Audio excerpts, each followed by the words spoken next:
आपण काल वैदिक धर्म ह्या याचं स्वरूप काय आहे जे श्री अरविंदांनी स्पष्ट केलेलं आहे ते आपण काल पाहायला सुरुवात केली आहे. आणि त्यामध्ये अशा भागाकडे आपण काल आलो होतो की अगदी त्या प्राचीन काळी माणसाला त्याच्या अवतीभोवती निसर्गामध्ये जे काही दिसलं त्या सगळ्याचा त्यांनी जो अर्थ घेतला त्या अर्थाने म्हणजे ह्या सर्व ज्या काही घडामोडी घडतात दिवस रात्र वगैरे ह्या सगळ्याच्या मागे काहीतरी गूढ शक्ती असल्या पाहिजेत अशा प्रकारची कल्पना म्हणजे देवांची पहिली कल्पना ईश्वराची पहिली कल्पना ही अशा स्वरूपामध्ये निर्माण झाली. आणि काल मी ह्याचाही उल्लेख केला असेल की त्या काळातले जे द्रष्टे ऋषी होते म्हणजे सामान्य माणसाची ही कल्पना होती पण जे द्रष्टे ऋषी होते त्यांना ही सामान्य माणसाची केवळ भौतिक जीवन जगणाऱ्या अशा माणसाची ही कल्पना त्यांनी मान्य केली. कारण त्यांना माहिती होतं की केवळ भौतिक जीवन जगणारा माणूस ह्याच्या पलीकडे स्वतः जाऊ शकत नाही ही कल्पना त्यांना होती आणि त्यामुळे ते त्यांनी मान्य केलं. पण त्याचबरोबर त्यांनी लोकांना असं समजावण्याचा प्रयत्न केला की हे ज्यांना तुम्ही देव मानता ह्या निसर्गातल्या गोष्टींना त्या देवांच्या पलीकडे काहीतरी एक सर्वोत्तम अशी शक्ती आहे आणि ती जी शक्ती आहे त्या शक्तीचं ज्ञान करून घेणं आणि त्या ज्ञानाच्या आधारे आपलं जीवन जगणं ही खरं म्हणजे आवश्यकता आहे आणि ते त्या प्रकारे तुम्ही जीवन जगलं पाहिजे वगैरे असा म्हणजे ज्याला आपण आजच्या आपल्या सगळ्या भाषेमध्ये आपल्या आध्यात्मिक भाषेमध्ये ज्याला शाश्वत सत्य म्हणतो ते शाश्वत सत्य काय आहे हे त्यांना सांगण्याचा प्रयत्न केला आणि त्याकडे वळवण्याचा प्रयत्न केला. परंतु सामान्य माणसाची ती क्षमता तशा प्रकारची जाणीव निर्माण झालेली नव्हती आणि त्यामुळे जरी असे विचार सांगितले सामान्य माणसाला तरी ते त्यांच्या आचरणात आले नाही. भौतिक आणि आपण जर विचार केला तर आजसुद्धा आपल्याला असं दिसतं की ह्या निरनिराळ्या गोष्टींची उपासना जी केली जाते की आता सूर्याची उपासना करणं नदीची उपासना करणं सागराची उपासना करणं ह्याच्या मागे खरं म्हणजे खूप मोठा सखोल अर्थ आहे. पण तो सगळ्यांना माहिती असतो किंवा ते सगळी माणसं तो अर्थ जाणतात असं नसतं. केवळ आपलं संरक्षण व्हावं आणि आपल्याला कुठल्याही प्रकारची काळजी करण्याचं कारण असू नये हाच सर्वसाधारणपणे उद्देश असतो आणि त्यातून ती पूजा आजसुद्धा घडत असते. तर ही एक जाणीवेची पातळीच माणसाची अशा प्रकारची असते. म्हणून त्या काळातसुद्धा ऋषींनी ते मान्य केलं की हे साहजिक आहे सामान्य माणसाला असं वाटणं. पण तरीही त्याच काळामध्ये अशा काही व्यक्ती होत्या की ज्यांची जाणीवेची पातळी बरीच उच्च होती आणि त्यांना ऋषी जे काही सांगतायत ते आत्मसात करण्याची त्यांची क्षमता होती. अशी जी माणसं होती त्यांच्यावरती त्या काळामध्ये प्राचीन ऋषींनी उत्तम संस्कार केले. त्यांना ज्याला आज आपण वेद म्हणतो त्या वेद म्हणजे त्या ज्ञानाची त्या सत्याची शिकवण त्यांना दिली त्यांना दीक्षा दिली त्या ज्ञानाची. आणि अशा प्रकारे असे जे संस्कारित लोक होते म्हणजे ज्यांच्यावरती उत्तम ज्ञानाचा संस्कार केला गेला असे जे कोणी होते त्या माणसांनी ते ऋषींनी दिलेलं ज्ञान आत्मसात ते करू शकले आणि त्या प्रकारे त्यांच्या जीवनामध्ये फरक पडला किंवा त्यांच्या उपासनेच्या कल्पना जो आंतरिक अर्थ त्या सर्वामधला होता तो आंतरिक अर्थ समजावून घेऊन ते त्यांची उपासना किंवा जे काही धार्मिक जीवन होतं ते त्या प्रकारे घडायला लागलं. तर असा तो जो काळ होता की ज्याच्यामध्ये आणि मी तुम्हाला सांगितलं की वेद याचा अर्थच ज्ञान आणि ज्ञान असं त्याला का म्हटलं जातं त्या सुक्तांना ज्ञान असं का म्हटलं जातं तर त्या वेदांमध्ये जो आंतरिक गुह्य अर्थ आहे द सिक्रेट्स ऑफ वेदाज असे जे आहे त्या अर्थामुळे त्यांना वेद असं म्हटलं जातं. ते आंतरिक गुह्य अर्थ त्या सगळ्या गोष्टींचा म्हणजे खरं म्हणजे ज्ञान. केवळ यज्ञाचे विधी कसे करावेत वगैरे ह्याचाही उल्लेख वेदांमध्ये आहे, पण त्याच्यापेक्षा अधिक गुह्य असं जे ज्ञान आहे, यज्ञाचा सुद्धा जो आंतरिक अर्थ आहे वेदांमध्ये, तो समजावून घेण्याचा प्रयत्न ह्या संस्कारित लोकांनी केला. आणि अशा प्रकारे ह्या वैदिक काळामध्ये असा हा ह्या बाबतीमध्ये आपल्याला फरक दिसतो की सामान्य माणसांचं धार्मिक जीवन वेगळ्या प्रकारचं होतं आणि संस्कारित अशी जी माणसं होती त्यांचं धार्मिक जीवन अध्यात्माकडे वळायला लागलेलं होतं. आणि अशी ही परंपरा म्हणजे किंवा अशा प्रकारची प्रवृत्ती त्या काळामध्ये निर्माण झाली. आता ज्या काही थोड्या माणसांनी म्हणजे हे जे संस्कारित ज्यांना मी म्हणते असे जे संस्कारित होते, ज्यांना ते वेदातलं गुह्य ज्ञान आत्मसात ज्यांनी केलं होतं, त्या अशा व्यक्तींनी त्यांना मिळालेलं आणि त्यांनी आत्मसात केलेलं ज्ञान पुढे लोकांना द्यायला सुरुवात केली आणि त्याच्यातून उपनिषद निर्माण झाली. म्हणजे ज्यांनी वैदिक ऋषींनी द्रष्ट्या ऋषींनी दिलेलं जे ज्ञान होतं ते आत्मसात केलेलं होतं, त्यांना कळलेलं होतं पूर्णपणे, त्याप्रमाणेच त्यांचं जीवन घडत होतं. अशी जी माणसं होती त्यांनी ते ज्ञान ज्यांना पुढच्या त्यांच्या शिष्यांना किंवा ज्यांना कोणाला त्याची जिज्ञासा होती अशा माणसांना द्यायला सुरुवात केली. आणि अशा प्रकारे हे वेदांमधलं ज्ञान, वेदांमधले गुह्य अर्थ म्हणजे खरं म्हणजे वेदांमधलं ज्ञान किंवा वेदांमधलं सत्य, हे असं गुरु शिष्य परंपरेने पुढे गेलं आणि त्याच्यातून उपनिषद निर्माण झाली. उपनिषदांविषयी आपण जरा नंतर अधिक बोलणार आहोत, पण आता ह्या ठिकाणी एवढंच सांगते की अशी ही गुरुशिष्य परंपरा पुढे चालू झाली. आणि त्यामुळे असं श्री अरविंदांनी असं स्पष्टपणे म्हटलं आहे की पुढे पुढे हे ज्ञान जसं जात राहिलं आणि त्याच्यातून मग पुढची सगळी ज्ञानपरंपरा आणि पुढचं सगळी तत्त्वज्ञानं निर्माण झाली.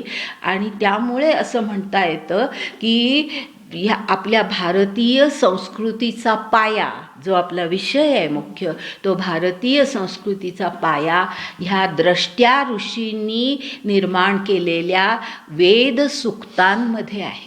वेदसूक्तांमध्ये तो खरं म्हणजे पाया आहे किंवा सगळं हे ज्ञानाचं बीज हे त्यामध्ये आहे. आपल्या भारतीय संस्कृतीमधल्या सगळ्या ज्ञानाचं बीज, धार्मिक ज्ञानाचं बीज, आध्यात्मिक ज्ञानाचं बीज हे वैदिक सूत्रांमध्ये आहे. आता हा जो वेदांमधला जो आंतरिक अर्थ, गुह्य अर्थ जो आहे, जो धर्म आहे असं आपण म्हणू शकतो, तो धर्म जो आहे त्यांनी सामान्य माणसं जी निसर्गातल्या निरनिराळ्या गोष्टींची त्या काळामध्ये उपासना करत होते, त्यांची दैवत तशा प्रकारची होती, त्याचा आंतरिक अर्थ खरं म्हणजे वेदांमध्ये अगदी व्यवस्थितपणे सांगितलेलं आहे की ह्या दैवतांचा आंतरिक अर्थ म्हणजे काय ते तुमच्या लक्षात येईल आता. की आंतरिक अर्थ ही कल्पना स्पष्ट करण्यासाठी एक उदाहरण देते की आता ह्याच्यामध्ये आंतरिक अर्थ आणि एक बाह्य अर्थ ह्याच्यामध्ये फरक असा आहे की ह्या ऋषींना ही पूर्णपणे कल्पना होती की माणसाची जाणीव ही सर्वांची समान नसते. जाणीवेच्या 3 भिन्न पातळ्या असतात.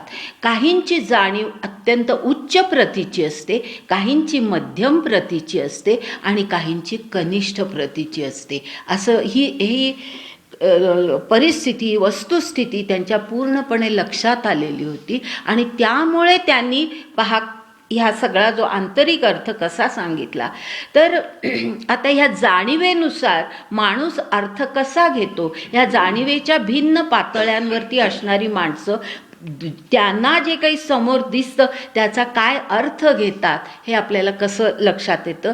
त्यासाठी एक उदाहरण जे श्री अरविंदांनी दिलेलं आहे आणि फार सुंदर उदाहरण आहे, ते मी तुमच्या पुढे ठेवते. आता प्रकाश ही जी कल्पना आहे, प्रकाश, उजेड, तेज, ही जी कल्पना आहे, तर ह्या प्रकाश हा जो असतो, हा प्रकाश हा काही माणसांच्या दृष्टीने केवळ भौतिक प्रकाश असतो. भौतिक प्रकाश, ह्याचा अर्थ की आता समजा या ठिकाणचे लाईट्स गेले, इथे सगळा अंधार झाला, तर आपल्याला असं वाटतं अरेच्या आता कसं होणार, असं जे असतं. म्हणजे आपण फक्त या भौतिक प्रकाशाचा विचार करतो. त्याचप्रमाणे आता सूर्याचा प्रकाश, चंद्राचा प्रकाश, म्हणजे प्रकाश ही जी कल्पना आहे ही काहींच्या दृष्टीने फक्त भौतिक पातळीवर असते. ही भौतिक पातळी झाली. त्यानंतर ज्यांची त्याच्यापेक्षा उच्च अशी जाणीवेची पातळी असते, त्यांच्या दृष्टीने प्रकाश ही कल्पना आंतरिक किंवा मानसिक प्रकाश निर्माण करणारी असते. आलं लक्षात?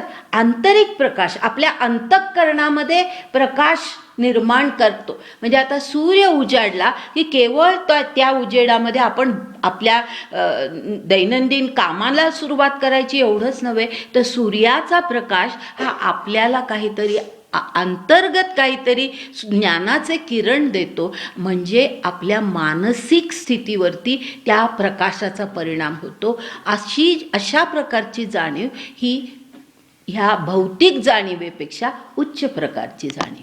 आणि त्याहीपेक्षा सर्वोत्तम जाणीव ज्यांच्यामध्ये असते, त्यांच्या दृष्टीने प्रकाश ही कल्पना ही आध्यात्मिक प्रकाशाची असते. म्हणजे आंतरिक मानसिक प्रकाश हा वेगळा आणि त्यापेक्षा आध्यात्मिक प्रकाश हा आणखी उच्च. तर अशी आध्यात्मिक प्रकाशाची त्यांची कल्पना असते. म्हणजे ते जे जाणतात तो आध्यात्मिक प्रकाश असतो. त्यांच्या आत्म्याच्या विकासासाठी तो प्रकाश, त्याचा उपयोग त्यांना वाटतो. तर अशा प्रकारे प्रकाश ही कल्पना जाणीवेच्या भिन्न पातळ्यांवरती असणाऱ्या माणसांची कशी भिन्न असते हे आपल्याला ह्या उदाहरणावरनं, म्हणजे जाणीवेच्या भिन्न पातळ्या कशा असतात हे आपल्याला ह्यावरून स्पष्ट होतं. आता ह्याच कल्पनेवरती आधारित वेदांमध्ये ज्या देवांचा उल्लेख केलेला आहे, त्या देवांपैकी आज आपण ज्या देव ही कल्पना आपल्या पुढे जी आहे, ज्यांना आपण देव असं म्हणतो, त्यापेक्षा वेदांमध्ये ज्यांचा उल्लेख आहे देव म्हणून ते फार वेगळे आहेत. अग्नी, सूर्य, सोम, इंद्र वगैरे अशा प्रकारच्या, वरुण, अशा अनेक वेगळ्याच देवता की ज्या आज आपल्या मनामध्ये नसतात देवता म्हणून. तर अशा ह्या देवतांपैकी एका देवतेची कारण आपण प्रकाशाचं उदाहरण घेतलं म्हणून त्याच्याशी संबंधित असं सूर्य ह्या देवतेचा आपण विचार करू की भिन्न पातळ्यांवरती असणारी माणसं सूर्य या देवतेचा विचार कसा भिन्न प्रकारे करतात.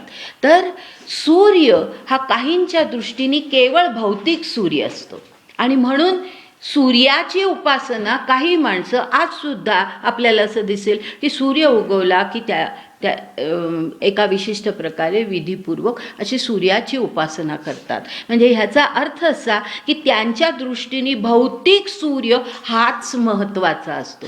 त्यांच्या जाणीवेची पातळी ती असते. आणि त्यानंतर मग आपण आता जी मध्यम पातळी पाहिली, म्हणजे ह्या भौतिक पातळीपेक्षा उच्च पातळी, त्यांच्या दृष्टीने तोच सूर्य हा आंतरिक कार्य करणारा असतो, आंतरिक मानसिक कार्य करणारा असतो. म्हणजे तो सूर्य माणसाला किंवा त्या माणसांना ज्ञानाचे किरण अंतःकरणात पोचवणारा असतो. ज्ञानाचे किरण, तो सूर्य पाहिल्यानंतर निराळ्या प्रकारच्या अत्यंत सुंदर अशा ज्ञानाच्या कल्पना त्यांच्यापर्यंत आतमध्ये पोचतात. ही त्यांची पातळी. म्हणजे सूर्य ही एकच देवता, भौतिकदृष्ट्या जे विचार करतात ते फक्त त्या आकाशातल्या सूर्याची उपासना करतात, जे अशा प्रकारे दुसऱ्या प्रकारे विचार करतात, त्यांच्या दृष्टीने त्यांच्या मनामध्ये प्रकाश पडतो. सूर्याचा प्रकाश हा बाह्य प्रकाश नाही, सूर्याचा प्रकाश हा त्यांच्या अंतर्गत त्यांच्या मनावरती परिणाम करणारा असतो, त्यांचं मन तेजस्वी करणारा असतो. असं हे दुसरा प्रकार.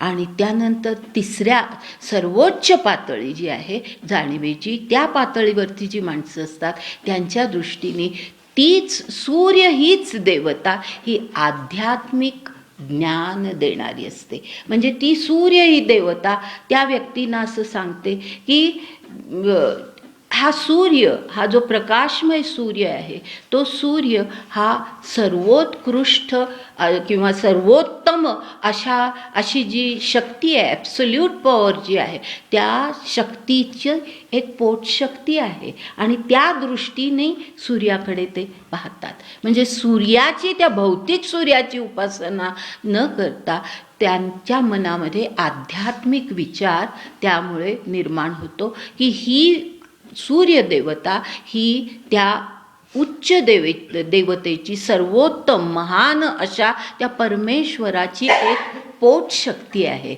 अशा प्रकारे ते विचार करू शकतात. म्हणजे जाणीवेची पातळी भिन्न असली की त्या एकाच निसर्गातल्या वस्तूकडे 3 प्रकारे कसं पाहिलं जातं हे खरं म्हणजे वेदांवरून कळतं.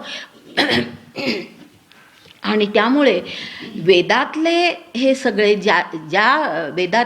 वेदांमध्ये ज्या देवतांचा उल्लेख केलेला आहे त्या सर्व देवतांच्या बाबतीमध्ये असं आपल्याला वेदांमध्ये दिसतं की त्या देवता बाह्य कार्य करणारे असतात. बाह्य म्हणजे भौतिक कार्य, प्रकाश देणं हे भौतिक कार्य झालं. तसंच प्रत्येक देवतेची काही वेगळी कार्य आहेत, तर ते बाह्य कार्य करणारे असतात, त्या मानसिक आंतरिक कार्य करणारे असतात आणि त्याचप्रमाणे आध्यात्मिक कार्य करणारे असतात. अशा 3 प्रकारे त्या एकाच देवतेची ही 3 कार्य असतात. आणि ते वेद ज्या वेळेला, वेदातलं गुह्य ज्ञान ज्या वेळेला आपल्यापर्यंत पोचतं त्यावेळेला आपल्याला हे 3 प्रकारच्या जाणीवा आणि त्यानुसार असणाऱ्या ह्या निसर्गातल्या देवता हे आपल्याला योग्य प्रकारे कळू शकतं. आणि ह्यावरून काय कळतं की ह्या आध्यात्मिक अवस्थेला जे पोचलेले असतात, सर्वोच्च अवस्थेला जे पोचलेले असतात, त्यांच्यामध्ये ही पूर्ण जाणीव असते की सूर्यदेवता असो, इंद्र असो, अग्नी असो, त्याची आपण उपासना केली तरी ती पोटशक्ती आहे. कशाची? तर त्या सर्वोत्तम परमेश्वराची ती पोटशक्ती आहे. अशी ही कल्पना वेदांमध्ये अत्यंत म्हणजे गुह्य प्रकारे का होईना, परंतु ज्यांना तो अर्थ कळतो त्यांना ही कल्पना व्यवस्थित समजू शकते.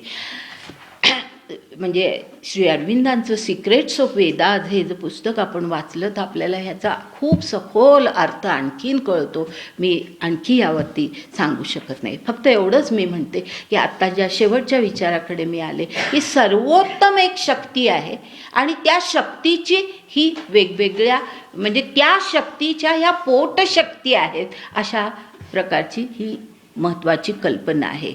आणि ती जी सर्वोत्तम शक्ती आहे ती खरं म्हणजे ईश्वरी शक्ती. हे जे आहेत देव आणि ईश्वर ह्याच्यातला फरक आपण नेहमी लक्षात घ्यायचा आहे. आणि तो म्हणजे असा की जे आजसुद्धा आपण ज्यांना देव म्हणतो ते सर्व देव हे त्या सर्वोत्तम शक्तीच्या पोटशक्ती आहेत. प्रत्येक, आता शिव असू दे, विष्णू असू दे, एक एक कार्य करण्याची एक विशिष्ट शक्ती, आता संरक्षण सांभाळ करण्याची, सगळं जीवन धारण करून ठेवण्याची शक्ती ही विष्णूची आहे. संहार करण्याची शक्ती ही शिवाची आहे, रुद्राची आहे. निर्मिती करण्याची शक्ती ही ब्रह्मदेवाची आहे. हे अशा प्रकारे ह्या प्रत्येकाच्या वेगवेगळ्या शक्ती आहेत. पण ती जी सर्वोत्तम शक्ती आहे ती सर्व शक्तिमान आहे. ती सर्व शक्तिमान आहे. आणि तिच्यातल्या थोड्या थोड्या शक्ती म्हणजे तिच्यातला काही अंश तिच्या शक्तीचा ह्या निराळ्या देवतांमध्ये असतो. ही पहिली देव आणि परमेश्वर किंवा देव आणि परब्रह्म ह्यातला जो फरक आहे तो आधी आपल्याला मनामध्ये निश्चित असला पाहिजे, स्पष्ट असला पाहिजे. तेव्हा आपल्याला ह्या सगळ्या कल्पना नीट उलगडून सांगता येतात किंवा कळू शकतात. आता हे जे सर्वोत्तम शक्ती ही ज्याचा उल्लेख ह्या वेदांमध्ये केलेला आहे, की सर्वोत्तम ॲब्सोल्यूट पॉवर असं ज्याला आपण म्हणतो, तर त्या सर्वोत्तम शक्तीला वेदांमध्ये काय म्हटलेलं आहे, तर ती जी सर्वोत्तम शक्ती आहे ती जाणायला कठीण आहे. ती जाणायला कठीण आहे. आपण आत्तापर्यंत अज्ञेय, अगम्य हे सगळे शब्द वापरलेत, त्या शक्तीला उद्देशूनच वापरले आहेत. तर ते जाणायला सगळं कठीण आहे. त्याला काय नाव द्यावं तेही कळत नाही, अशी ती त्या काळातली परिस्थिती होती. आणि त्यामुळे वेदांमध्ये त्या सर्वोत्तम शक्तीचा उल्लेख कसा केला आहे, तद एकम, तद एकम, तद सत्यम, म्हणजे ते सत्य, ते एकमेव तत्व, अशा प्रकारे उल्लेख केलेला आहे. तद सत्यम, तद एकम. तो तद हा जो शब्द आहे ह्याचा अर्थच असा, किंवा आपण हे तर तुम्हाला माहिती असेल, तद त्वम असि असं आपण म्हणतो. मग आता तो तद का म्हटलं जातं, असं एखाद्या कोणाचं ब्रह्म त्वम असि असं का नाही म्हटलं जात, कारण त्याचं कारणच हे आहे की त्याला काय त्या काळामध्ये असं काही नावही नव्हतं, ती शक्ती एवढंच. तर तद एकम, तद सत्यम असं म्हटलेलं होतं. आणि म्हणून आपल्याला ह्या वेदांमध्ये हा असा उल्लेख आढळतो, हे आपण लक्षात घ्यायला पाहिजे. आणि त्यानंतर हे जे सगळं वेदांचं खरं म्हणजे स्वरूप आहे, की ह्या सगळ्या ज्या त्या काळातल्या वेदांमधल्या देवता आहेत, त्या देवता जरी निसर्गातल्या देवता मुख्यतः होत्या, तरीसुद्धा खरं म्हणजे वस्तुतः ती निसर्ग पूजा नव्हती. बरोबर आहे. ती खरं म्हणजे वेदांनुसार निसर्ग पूजा नव्हती. कारण वेदांमधला खरा गुप्त अर्थ जो आहे, जो सत्य अर्थ आहे त्या सगळ्या देवतांचा, तो कसा आहे, तर त्या आंतरिक, मानसिक आणि आध्यात्मिक कार्य करणाऱ्या अशा देवता आहेत. भौतिक विश्वातल्या त्या देवता नाहीत. हे खरं म्हणजे वेदांमध्ये आहे. म्हणजे निसर्गाची पूजा वेदांमध्ये सांगितलेली नाही, हे आपल्याला स्पष्टपणे कळलं पाहिजे.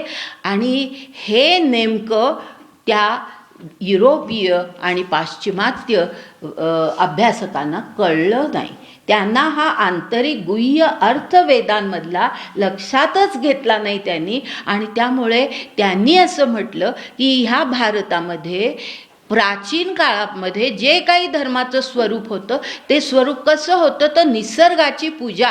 आणि निसर्गाची पूजा करणं हे अत्यंत मागासलेलं धर्माचं स्वरूप. म्हणजे जे अगदी रानटी असे मागासलेलं अनसिव्हिलाइज्ड अशा ज्या सोसायटी, असे जे समाज असतात, त्या समाजांमध्ये धर्माचं जे स्वरूप असतं ते असं असतं की जिथे, कारण ह्या अभ्यासकांनी, पाश्चिमात्य अभ्यासकांनी निरनिराळ्या इतर खंडांमध्ये सुद्धा, म्हणजे ऑस्ट्रेलियामध्ये काहींनी अभ्यास केलेला आहे, आफ्रिकेमध्ये काहींनी अभ्यास केलेला आहे. आणि त्यामुळे त्यांना अशा प्रकारच्या कल्पना त्यांच्या मनामध्ये निर्माण झाल्या होत्या की निसर्ग पूजा ही अत्यंत मागासलेल्या समाजामध्ये असते. आणि वेदांमध्ये तेच आहे. म्हणजे वेद हे सुद्धा अत्यंत मागासलेलं धर्माचं स्वरूप आहे.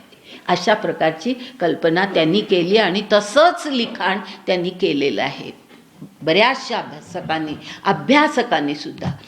त्यानंतर दुसरं म्हणजे ज्याला हे पाश्चिमात्य अभ्यासक पॉलिथेइझम म्हणजे अनेक देववाद असं ज्याला म्हणतात, तो हा अनेक देववाद नव्हे. वेदांमध्ये सांगितलेला जी काही ईश्वराची कल्पना आहे, ती ईश्वराची कल्पना ही अनेक देववादी नाही आहे. ती एक देववादीच कल्पना आहे.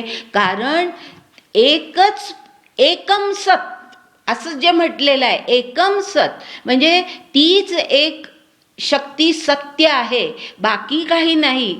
उपनिषदांमध्ये सुद्धा मी काल सांगितलं एकमेवाद्वितीय असं म्हटलेलं आहे, दुसरं काही त्याच्यासारखं नाही, ती एकमेव शक्ती ही सतशक्ती आहे असं आहे. म्हणजे एकम सत ही जी कल्पना आहे ही कल्पना आणि बाकी जे काही आपण देवता म्हणून किंवा त्या काळामध्ये वैदिक काळामध्ये जे देवता म्हणून इतरांना स्थान होतं त्या सगळ्या देवता ह्या त्या सर्वश्रेष्ठ शक्तीच्या पोटशक्ती होत्या. हे पाश्चिमात्य अभ्यासकांना लक्षात आलं नाही आणि म्हणून त्यांनी असं म्हटलेलं आहे की भारतामध्ये अनेक देवतावाद आहे आणि अनेक देव मानणं ही त्यांच्या दृष्टीने ही मागासलेली धर्माची कल्पना आहे. आणि म्हणून वैदिक धर्म हा अत्यंत मागासलेल्या स्थितीत होता असं कित्येकांनी त्याचं वर्णन केलेलं आहे. वस्तुतः अशा प्रकारचं नव्हतं, अशा प्रकारची परिस्थिती नव्हती. आता वेदांनंतर जे काही विचार मांडले गेले त्याच्यामध्ये सुद्धा अशाच प्रकारची शिकवण आहे की आता थोडंसं म्हणजे अगदी पुढचा काळ नव्हे, उपनिषदांच्या काळापर्यंतच आपण येतो आहोत, पण त्याही गोष्टींचा उल्लेख करायला पाहिजे की कारण वेदांनंतर काही लगेच उपनिषद झालेले नाही, कित्येक शतकं त्याच्यामध्ये गेलेली आहेत, त्यानंतर उपनिषद अस्तित्वात आली. तर ह्या नंतरच्या काळामध्ये अशी परिस्थिती झाली की सामान्य माणसावरती हे जे भौतिक सगळ्या परिस्थितीचं किंवा आपल्या शरीराच्या मागण्या आणि आपल्या भौतिक सुखाच्या मागण्या ह्या आणि त्यामुळे असलेलं सगळं अज्ञान ह्याचं वर्चस्व सामान्य माणसावरती असतं. ते दूर व्हावं, म्हणजे अज्ञान दूर व्हावं, सत्य आपल्याला काय आहे ते कळावं, आपल्याला पूर्ण ज्ञान मिळावं, सत्य कळावं आणि योग्य प्रकारे जीवन जगता यावं, यासाठी ह्या शरीराच्या मागण्यांपासून आणि या अज्ञानापासून लोकांना दूर करण्यासाठी प्रयत्न पुढच्या काळामध्ये बऱ्याच प्रमाणामध्ये केलेला आपल्याला दिसतो. उपनिषदांमध्ये सुद्धा असे कित्येक उल्लेख आहेत आणि असे जे उल्लेख आहेत, आता हे जे मी आता सांगते हे तुम्ही बहुतेक जणांनी तुमच्या कानावरती आलेलं असेल. पहा, आपण म्हणतो, हे ऐकलेलं आहे तुम्ही, असतो मा सद्गमय, तमसो मा ज्योतिर्गमय, मृत्योर्मा अमृतम गमय. हे जे आहे, ही पुढची ही जी शिकवण आहे त्याच्यामध्ये काय आहे तर हे असंच सांगितलेलं आहे की जे असत्य जे आहे ह्या ज्या आहेत ना, या ईश्वराकडे केलेल्या प्रार्थना आहेत. मा याचा अर्थ नको, त्याच्यामध्ये असतो मा सतगमय, तमसो मा ज्योतिर्गमय, हा जो मा शब्द आहे त्या शब्दाचा अर्थ म्हणजे की नको, मला हे नको. मग काय नको तर असत्य जे आहे माझ्या जीवनामध्ये, हे असत्य मला नको, त्या असत्याकडून मला सत्याकडे जायचं आहे. ही ईश्वराकडे जी प्रार्थना केली की असत्याकडून सत्याकडे जायचं आहे, म्हणजेच जीवनामध्ये आपण जे काही शरीराच्या मागण्या, आपल्या सगळ्या भौतिक सुखांच्या मागण्या, ह्या सगळ्या असत्य परिस्थिती आहेत. ते असत्य आणि असत्य ह्याच्यातला फरकही आपल्याला पूर्ण माहिती असला पाहिजे. सत्य ह्याचा अर्थ जे शाश्वत असतं, जे अविनाशी असतं त्याला सत्य म्हणतात. आणि त्यामुळे परमेश्वर हा सत्य, आत्मा म्हणजे परमात्मा ही सत्य वस्तू, आत्मा ही सत्य वस्तू की जी अविनाशी आहे, त्याचा विनाश कधी होत नाही, तर त्याला सत्य म्हणतात. आणि असत्य कशाला म्हणतात की ज्याचा विनाश होतो, जे कधीतरी संपतं, जे कधीतरी परिवर्तित होतं, ते जे असतं त्याला असत्य म्हणतात. तर सत्य आणि असत्य ह्यातला फरक आपल्याला कळला पाहिजे. तर हे जे आहे असतो मा सद्गमय, त्याच्यामध्ये ही ईश्वराकडे प्रार्थना केली आहे की हे जे मी माझ्या शरीर शरीराच्या मागण्या, सगळ्या या भौतिक सुखाच्या मागण्या, हे जे सगळं असत्य आहे, या असत्याकडून मला सत्याकडे जायचं आहे. त्यासाठी ईश्वराची प्रार्थना केली आहे.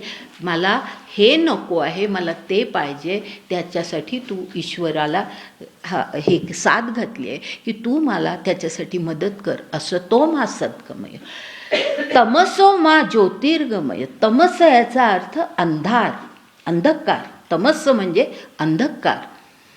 अंधकार कशाचा? अज्ञानाचा. अज्ञानाचा अंधार. मी म्हणजे माणूस तो प्रार्थना करताना असं म्हणतोय की मी अज्ञानाच्या अंधारात जगतो आहे, माझं सगळं जीवन अज्ञानामध्ये चाललेलं आहे. तर हा अज्ञानाचा अंधार संपू दे आणि मला ज्ञानाच्या प्रकाशाकडे जाऊ दे. तर तमसोमा ज्योतिर्गमय, ज्योती याचा अर्थ ज्ञानाचा प्रकाश. त्या ज्योतीकडे, त्या तेजाकडे मला जाऊ दे. मला या अज्ञानाच्या अंधाराकडून दूर होऊ दे. त्यासाठी ईश्वरा तू माझी मदत कर. आणि त्यानंतर शेवटचं जे आहे ते तर फार सुंदर आहे. मृत्युर्मा अमृतम गमय. त्याच्यात हा जो अमृतम हा जो शब्द आहे ना, तो नीट समजावून घेतला पाहिजे की अमृत ह्याचा अर्थ, अमृत म्हणजेच अमरत्व, अमृत म्हणजेच अमरत्व. आता अमरत्व किंवा अमृत ह्याचा अर्थ असा नव्हे की मी कायम असाच जगू दे, असं मला मरण येऊ नये. मृत्युर्मा म्हणजे मृत्यू नको मला, मला कायमचं जगू दे, असा त्याचा अर्थ मुळीच नाही आहे. कारण असं झालं सगळी माणसं इथे तशीच जिवंत राहिली तर काय परिस्थिती होईल आपल्याला माहिती आहे. तर असं नाही आहे, हा तो अर्थ नाहीच आहे. तर हा जो आहे अर्थ फार सुंदर अर्थ आहे की अमृतत्व कशाला म्हणतात, अमरत्व कशाला म्हणतात. तर ह्या आपल्या सगळ्या ज्या प्रापंचिक ह्याच्यामध्ये आपण जे गुंतलेलो आहोत, सगळ्या अज्ञानामध्ये, असत्यामध्ये, आणि त्याच्यामध्ये मुख्य म्हणजे मर्त्य जीवनाच्या, मर्त्य जीवन आहे ना आपलं जीवन, हे मर्त्य आहे म्हणून तो अमृत शब्द आलेला आहे. तर मृत्यू आणि अमृत असे दोन शब्द जे आले, तर मृत्युर्मा ह्याचा अर्थ की हे मला मर्त्य जीवन जे आहे, ह्या मर्त्य जीवनामध्ये ज्या शरीराच्या मागण्यांमध्ये मी व्यग्र आहे, ते मर्त्य जीवन मला नको. आणि त्या मर्त्य जीवनाकडून मला अशा स्थितीला पोचू दे की ह्या सर्वापासून दूर होऊन मी ईश्वराशी, तुझ्याशी ईश्वरा मी एकरूप होईल, तुझ्याशी माझं तादात्म्य निर्माण होईल. अशी अवस्था म्हणजे अत्यंत उच्च अशी आध्यात्मिक अवस्था माझ्या जीवनामध्ये निर्माण होऊ दे. हे मर्त्य जीवनाच्या मागण्यांपासून मला तू दूर ने, अशी मला माझ्यामध्ये अशा प्रकारची वृत्ती निर्माण कर की मी ह्या मर्त्य जीवनाच्या मागण्यांपासून दूर होईन आणि मी अत्यंत उच्च अशा आध्यात्मिक जीवनाच्या ध्येयाप्रत मी जाईन. आणि ते जे आध्यात्मिक जीवनाचं उच्च ध्येय आहे म्हणजे ईश्वराशी तादात्म्य पावणं, ईश्वरासमान होणं, ईश्वराचे जे शुद्ध गुण आहेत ते आपल्यामध्ये आणणं, ते आहेतच आपल्यामध्ये, पण आपल्याला विसर पडला आहे त्याचा. तर तो विसर जाऊ दे, ते असत्य जाऊ दे, तो अंधार जाऊ दे, आणि हे मर्त्य शरीर अशा प्रकारचं जे आहे ते जाऊ दे, आणि मी त्या उच्च अध्यात्माकडे मी जाईन. असं ईश्वरा मला तू अशा प्रकारची वृत्ती दे, किंवा असं माझ्या जीवनामध्ये परिवर्तन तू निर्माण करायला मला मदत कर. अशा प्रकारे मृत्योर्मा अमृतम गमय, अमृतत्व किंवा अमरत्व ह्याचा अर्थ नीट समजावून घ्यायचा. फार चुकीचा अर्थ नाही तर लोकांच्या मनामध्ये असतो की अमरत्व म्हणजे शरीराचं मरण नको असं नाही आहे. कशाचं मरण हवं आहे? मृत्यू, त्या मर्त्य जीवनाच्या मागण्यांचं मरण हवं आहे. आणि ते मरण मिळालं की मग मी अमरत्वाला पोचेन. ते जाऊ दे माझ्या ह्याच्यातून, आणि मग असं मला अमरत्व प्राप्त होऊ दे. अशा प्रकारे ह्या सर्व धार्मिक जीवनाला एक सुंदर स्वरूप ह्या पुढच्या वर्षांमध्ये यायला लागलं. आणि अशी ही उच्च शिकवण ज्याच्यामध्ये मानसिक, आंतरिक, आध्यात्मिक परिवर्तन घडवून आणण्यासाठी प्रयत्न केला जात होता, अशा प्रकारची शिकवण दिली जात होती आणि ती अनेक माणसं ती शिकवण स्वीकारत होते. अशा रीतीने ह्या त्यावेळेला म्हणजे वैदिक काळामध्ये हा उल्लेख मी मगाशी करायला थोडीशी विसरले म्हणून आत्ता करते. वैदिक काळामध्ये जो भौतिक जीवन जगणारा माणूस होता तो यज्ञ करायला लागला होता. यज्ञ ह्याचा त्या काळामध्ये अर्थ असा की अग्निपूजा कशासाठी की त्या अग्नीला पूजून तो अग्नी निर्माण करून त्याच्या ज्या ज्वाळावरती जातात त्या ज्वाळेतून आपण ज्या काही इच्छा व्यक्त करतो त्या आपल्या इच्छावरती पोचतात. आपण जे काही यज्ञामध्ये आहुती देतो त्या आहुतींमुळे आणि त्या सर्व ह्याच्यामुळे ईश्वर प्रसन्न होऊन आपल्या इच्छा पूर्ण करतो. अशा प्रकारची पुन्हा भौतिक स्वरूपाची कल्पना होती. या यज्ञ कल्पनेला सुद्धा हळूहळू नंतरच्या काळामध्ये अधिक चांगलं स्वरूप यायला लागलं. त्याच्याबद्दल यज्ञ ह्या कल्पनेचं अधिक आध्यात्मिक दृष्टीने चांगलं वर्णन पुढच्या ह्याच्यामध्ये पुढच्या ग्रंथांमध्ये किंवा पुढच्या तात्विक विचारांमध्ये आपल्याला दिसतं. आणि यज्ञ ही जी कल्पना आहे ह्या यज्ञामध्ये ज्या देवतांना उद्देशून तो यज्ञ केला जायचा त्या देवतांकडे केवळ भौतिक सुखाच्या मागण्या न करता, म्हणजे कसा बदल व्हायला लागला तर केवळ भौतिक सुखाच्या मागण्या न करता त्या ईश्वराची काहीतरी विशिष्ट शक्ती आपल्यामध्ये येऊ दे अशा प्रकारची कल्पना नंतरच्या काळामध्ये निर्माण झाली. कारण ह्या सगळे ईश्वर म्हणजे त्या ज्या देवाला उद्देशून, आता समजा आपण शंकराला उद्देशून यज्ञ करतोय तर त्या शंकराची जी शक्ती आहे ती आपल्यामध्ये येऊ दे अशा प्रकारची कल्पना ही अधिक प्रमाणामध्ये वाढायला लागली. आणि अशी ही यज्ञाच्या कल्पनेमध्ये सुद्धा अधिक बदल थोडा व्हायला लागला.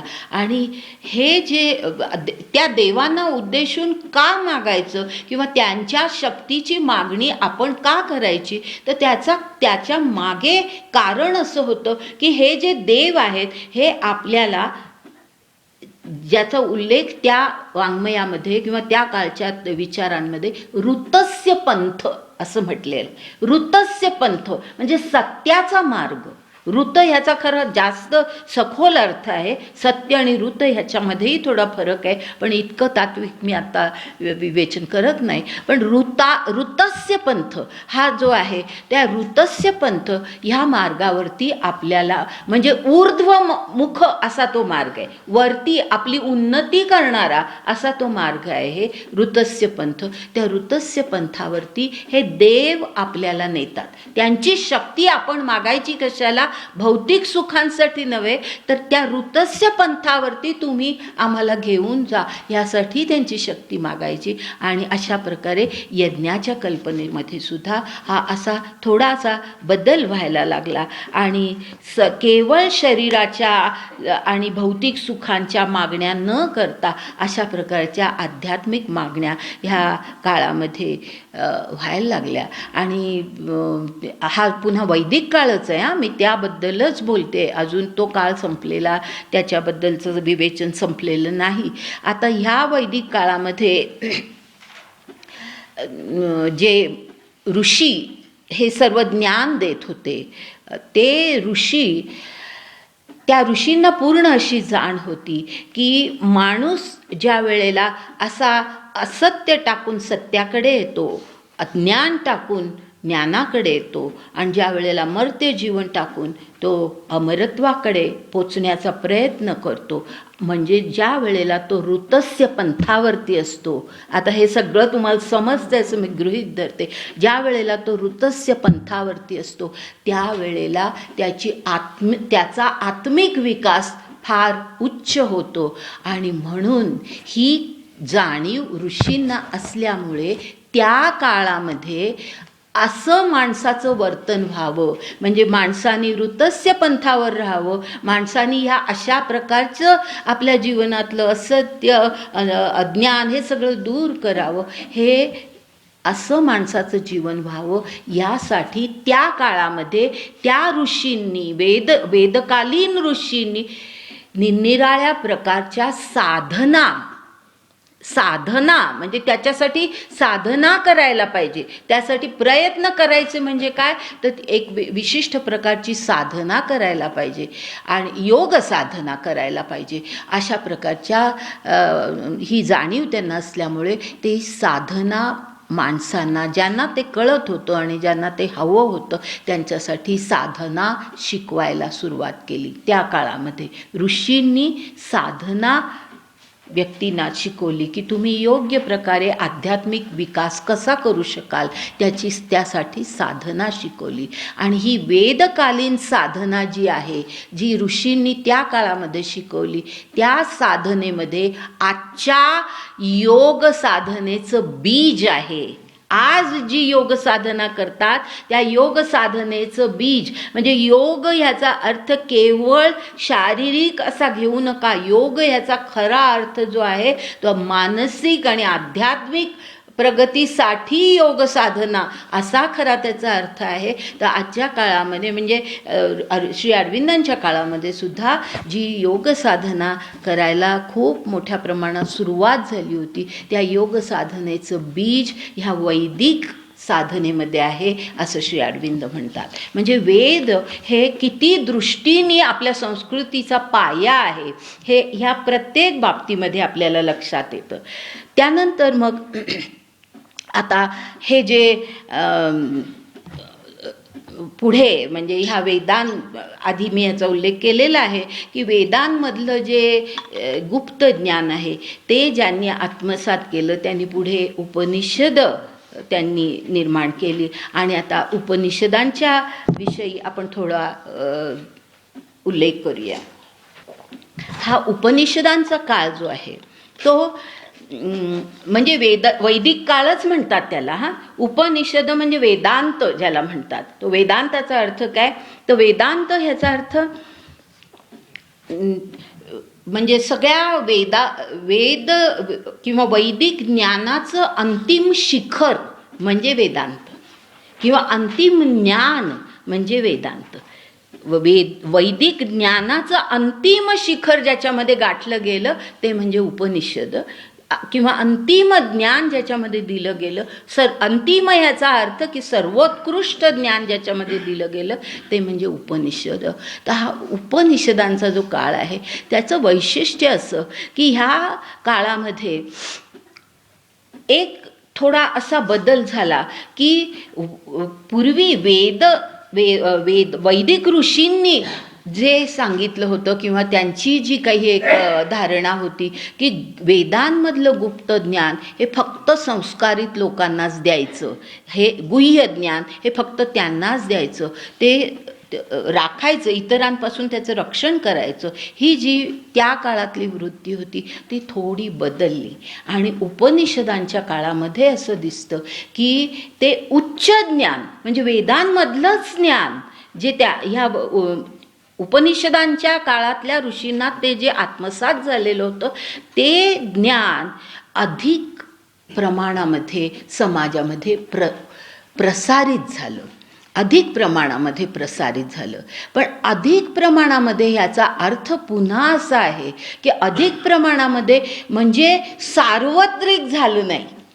सार्वत्रिक म्हणजे प्रत्येक माणसापर्यंत ते पोचलं नाही, सार्वत्रिक झालं नाही. मग ते कोणापर्यंत पोचलं तर उच्च वर्गातली काही माणसं, आणि आपल्याकडे उच्च वर्ग म्हणजे काय आपल्याला माहिती आहे, वर्णव्यवस्था त्या काळामध्ये होती. तर अशा उच्च वर्णातली माणसं की जे त्यांच्याकडे ती परंपराच होती ज्ञानाची, अशा माणसांपर्यंत ते पोचलं. आणि त्याचबरोबर कनिष्ठ वर्गातल्या सुद्धा काही जिज्ञासू माणसांनी सुद्धा ऋषींकडे जाऊन ती जी काही त्या ऋषींची म्हणजे सांगितलेल्या त्या ऋषींची जी काही आत्मिक अनुभूती होती, श्रेष्ठ अशी अनुभूती होती, त्या श्रेष्ठ अनुभूतीचं ज्ञान मिळवण्याचा प्रयत्न काही जिज्ञासू लोकांनी केला.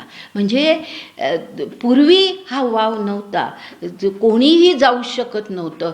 पण ह्या नंतरच्या काळामध्ये असा एक बदल झाला की ज्याला ते ज्ञान घेण्याची इच्छा आहे, खूप जिज्ञासा आहे, अशा व्यक्तीसुद्धा गुरूंकडे जायला लागल्या, ऋषींकडे जायला लागल्या आणि त्यांना प्रश्न विचारून. उपनिषद ही अशा स्वरूपाची आहेत की शिष्य गुरुला प्रश्न विचारतो आणि गुरु त्या प्रश्नाचं उत्तर देतो, असंच उपनिषदांचं स्वरूप आहे. तर अशा प्रकारे हे ज्ञान हे अशा काही इतर जिज्ञासू लोकांनाही त्या काळामध्ये मिळायला लागलं. ह्याची 1-2 उदाहरणं सांगते की एखादं नाव तरी तुम्ही यापैकी ऐकलं असावं असं मला वाटतं.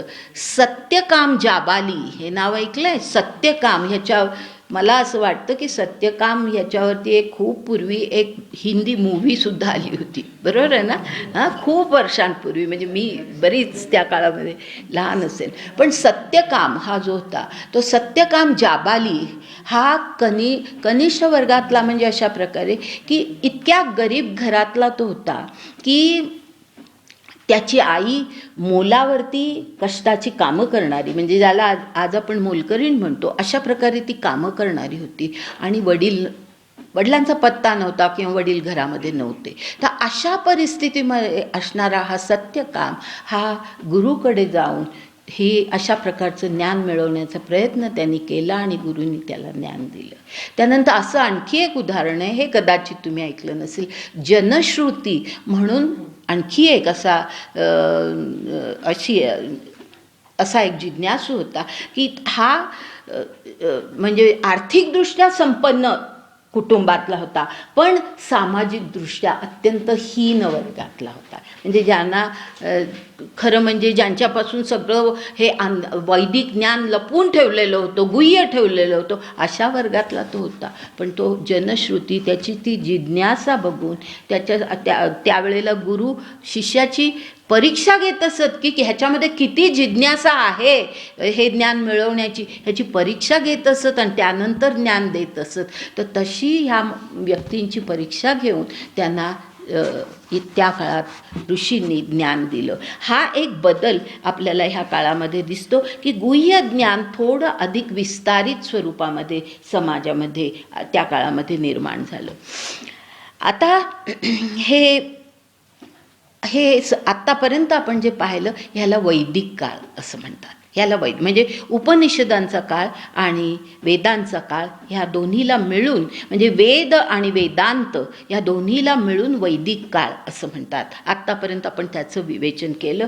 आता त्याच्यानंतर पुढच्या युगाकडे आपण जातोय आणि ते म्हणजे वेदोत्तर युग. वेदोत्तर म्हणजे वैदिकोत्तर म्हटलं तरी चालेल. वैदिकोत्तर युग म्हणजे वेदांतानंतरचं युग. या वेदांताच्या नंतरच्या युगामध्ये निर्माण झालेले फार महत्त्वाच्या काही तात्विक विचार प्रणाली, ज्यांना दर्शनं असं म्हणतात. दर्शनं, ग्रंथ, दर्शन, षट दर्शन, मला वाटतं मी ह्याच्या आधी ह्याचा एकदा उल्लेख केला. षट दर्शनांचा हा काळ. षट दर्शन ही म्हणजे इतरही आणखी दर्शन ग्रंथ आहेत, पण त्यापैकी सर्वात महत्त्वाची समजली जातात ती षट दर्शनं.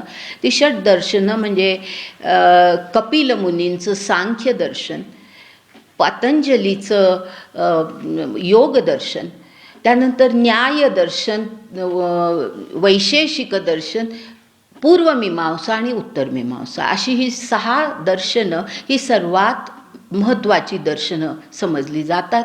तर अशा या दर्शनांचा किंवा दर्शन ग्रंथांचा हा काळ. आता हा जो काळ आहे आणि त्याचबरोबर आणखीन दुसरा उल्लेख करते की ह्याच काळामध्ये महाभारत आणि रामायण ह्यांच्यासारखी महाकाव्य लिहिली गेली. हा जो दुसरा काळ, ह्याच्यामध्ये हे दर्शन ग्रंथ हे महत्त्वाचे, आणि त्याचबरोबर महाभारत आणि रामायण हे ग्रंथसुद्धा निर्माण झाले. म्हणजे आता निर्माण म्हणजे त्या काळामध्ये अगदी आजच्यासारखी लिखितं आणि पुस्तकं अशा प्रकारची परिस्थिती नव्हती, आणि कित्येक अशी झाडाच्या सालीवरती, ताडपत्रावरती वगैरे लिहित असत, आणि ते इतकं कोरीव लिहित असत. तुम्ही जर कधी पुण्याच्या भांडारकर इन्स्टिट्यूटमध्ये गेलात तर त्या ठिकाणी तुम्हाला ते बघायला मिळेल. मी स्वतः पाहिलेलं आहे, आणि इतकं म्हणजे आपल्याला आश्चर्य वाटतं की झाडाच्या सालीवरती इतक्या कोरीव अक्षरामध्ये आणि सुंदर अक्षरामध्ये लिहिलेल्या काही गोष्टी त्या काळामधल्या अस्तित्वामध्ये आहेत. तर अगदीच नव्हतं असं नाही. आजच्यासारखं पेपर आणि त्या पेपरवरती लिहिलं जाणं ही पद्धती नव्हती, पण अशा प्रकारची हो, संस्कृतमध्ये, पूर्ण संस्कृतमध्ये. खूप खूप काळ आपल्याकडचे ग्रंथ हे संस्कृतमधलेच आहेत. तर ही जी हे जे ग्रंथ, दर्शन ग्रंथ, महाकाव्य ही जी ह्या नंतरच्या काळामध्ये निर्माण झाली, त्याचं वैशिष्ट्य याचा अर्थ की पूर्वीच्या वैदिक काळापासून ह्याचा किंवा त्याच्याशी ह्याची तुलना केली तर आपल्याला एक वैशिष्ट्यपूर्ण भाग असा दिसतो की पूर्वीच्या काळामध्ये ऋषींनी जे काही तात्विक विचार मांडले ते सगळे अंतस्फूर्तीने आणि आत्मिक अनुभवाने मांडले होते. उपनिषदसुद्धा तशीच, आणि वेदांमधली सुक्तसुद्धा तशीच, की अंतस्फूर्ती म्हणजे त्यांना आतून स्फूर्ती व्हायची, ज्यांना असं म्हटलं जातं, आणि म्हणून त्यांना श्रुती, असं वेदांना श्रुती म्हणतात. कारण काही त्यांनी फक्त असं म्हणतात श्रवण केलं, पण ते श्रवण याचा अर्थ वरून काहीतरी आलं असाही घ्यायला पाहिजे असा नाही. कदाचित तसंही असेल, पण श्रवण हे आंतरिक श्रवणसुद्धा असू शकतं, आणि त्याला अंतस्फूर्ती म्हणतात. तर अंतस्फूर्तीने आणि आत्मिक अनुभव जे काही त्यांना येत होते, आत्मा, परमात्मा ह्याचे जे काही अनुभव ते त्यांच्या जीवनामध्ये घेत होते, त्याच्या आधारे त्यांनी ते सर्व तात्विक विचार मांडलेले होते. हे वैदिक काळाचं फार वैशिष्ट्य होतं. आणि आता हा नंतरचा जो काळ आहे, ज्याच्यामध्ये दर्शन आणि महाकाव्य निर्माण झाली, ह्या काळाचं वैशिष्ट्य असं की ह्या काळामध्ये ह्या अंतस्फूर्ती आणि आत्मिक अनुभव ह्याच्यापेक्षा माणसाला म्हणजे ह्या सर्व ग्रंथकर्त्यांनी बुद्धीचा वापर जास्त केला. बुद्धीचा वापर, तार्किक बुद्धी म्हणजे तार्किक बुद्धीने विश्लेषण करून काही गोष्टी त्यांना ज्या जाणवल्या त्या त्यांनी त्यांच्या विचारांमध्ये मांडल्या. ह्याचं अगदी उत्तम उदाहरण म्हणजे सांख्य तत्त्वज्ञान, ज्याच्यामध्ये संख्या ही कल्पना आहे. सांख्य हा शब्दच त्यावरून आला आहे. मी फार त्याबद्दल बोलत नाही, फार वेळ जातो. तर सांख्य तत्त्वज्ञान, योग तत्त्वज्ञान ही सगळी अशा प्रकारची आहेत, ही दर्शनं अशाच प्रकारची आहेत की ज्याच्यामध्ये बुद्धीचा वापर जास्त आहे. तार्किक बुद्धी म्हणजे त्यांनी विश्लेषण करायचं, ॲनलाइज करायचं सगळं, आणि मग त्यातून आपले विचार मांडायचे. मग सांख्य तत्त्वज्ञानामध्ये सुरुवातीला तर ईश्वराची कल्पना पण त्यांनी अमान्य केलेली आपल्याला दिसते. इतका तार्किक बुद्धीचा विचार त्या काळामध्ये व्हायला लागला. हे त्याचं वैशिष्ट्य आहे. आणि हा बुद्धीचा वापर जरी व्हायला लागला, आणि त्याचबरोबर आणखी एका गोष्टीचा उल्लेख करायचा म्हणजे त्याच काळामध्ये शोधक बुद्धी, आता बुद्धीचा वापर व्हायला लागला की संशोधनही व्हायला लागलं. त्यामुळे शोधक बुद्धीचा वापर करून काही निरनिराळी संशोधनं त्या काळामध्ये झाली. आणि म्हणून या काळामध्ये आपल्याला असं दिसतं की विज्ञान, वाङ्मय, कला ह्या गोष्टींमध्ये सुद्धा, ह्या क्षेत्रांमध्ये सुद्धा अत्यंत प्रगती त्या काळामध्ये झालेली आपल्याला दिसते. कारण बुद्धीचा वापर ह्या काळामध्ये व्हायला लागला. शोधक बुद्धीचं ते युग होतं असं म्हणायला हरकत नाही. अशा प्रकारचं ते युग होतं. म्हणजे आध्यात्मिक प्रेरणा फक्त त्याच्यामध्ये किंवा अंतस्फूर्ती फक्त नव्हती, पण तार्किक बुद्धीही त्याच्यामध्ये होती. पण असं जरी असलं तरीसुद्धा या काळामध्ये असं दिसतं, आणि हे आपण जर ग्रंथ पाहिले, दर्शन ग्रंथ आणि महाकाव्य जर आपण पाहिली तर आपल्याला असं दिसतं की बुद्धीचा जरी वापर होत होता तरी सुद्धा आध्यात्मिक प्रेरणेला जास्त महत्त्व दिलं जात होतं.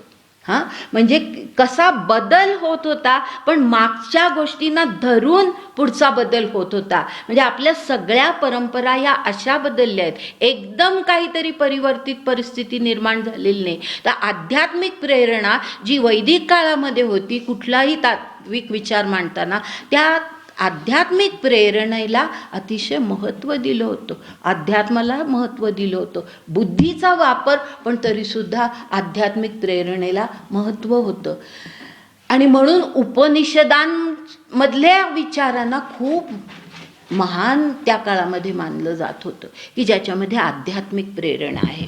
आणि ह्याचं अगदी उत्तम उदाहरण म्हणून मी तुम्हाला सांगितलं की कसा बुद्धीचा वापर होत होता पण तरीसुद्धा आध्यात्मिक प्रेरणा कशी होती, ह्याचं अत्यंत उत्तम उदाहरण आपल्याला ह्या महाभारतामध्ये, म्हणजे मी बऱ्याच वेळेला महाभारताची उदाहरणं देते कारण माझा खूप अभ्यासाचा असा तो विषय आहे आणि गीता ह्यामुळे माझं त्या बाबतीत बरंच वाचन करण्याचा मी प्रयत्न केलेला आहे. म्हणून मी सांगते की ह्या महाभारतातला सर्वात निर्णायक महत्त्वाचा प्रसंग म्हणजे कौरव पांडवांचं युद्ध. बरोबर आहे, कौरव पांडवांचं युद्ध. आणि त्या युद्धामध्ये आपल्याला माहिती आहे की ते युद्धाला, प्रत्यक्ष युद्धाला सुरुवात होण्यापूर्वी अर्जुन एकदम तिथे थांबला आहे आणि आता मी युद्ध करणार नाही असं म्हणतो. आणि म्हणून भगवंत त्याला सगळा उपदेश देतात की त्यांनी का युद्ध केलं पाहिजे. आता ते का युद्ध केलं पाहिजे हे सांगत असताना आपण जर संपूर्ण गीता योग्य प्रकारे अभ्यासली आणि त्याचा नीट विचार केला तर आपल्याला असं दिसतं की गीतेमध्ये अगदी सुरुवातीचा जो भाग आहे, अगदी सुरुवातीचा म्हणजे कित्येक अध्याय सुरुवातीचे असे आहेत की ज्याच्यामध्ये अर्जुनाला त्याचे विचार बदलण्याचा प्रयत्न करत असताना त्याची बुद्धी बदलण्याचा प्रयत्न केला आहे. त्याचे विचार बदलण्याचा प्रयत्न करताना पहिल्यांदा त्याच्या बुद्धीला निर्देश केलेला आहे, त्याची बुद्धी बदलण्याचा प्रयत्न केला आहे. आणि हे कसं आपल्याला दिसतं तर तुम्ही पहा, ज्यांना कोणाला गीता माहिती असेल त्यांच्या लक्षात येईल की त्याच्या पुढे जे आदर्श ठेवले त्याच्यामध्ये महत्त्वाचा एक आदर्श होता स्थितप्रज्ञाचा. बरोबर आहे, स्थितप्रज्ञ.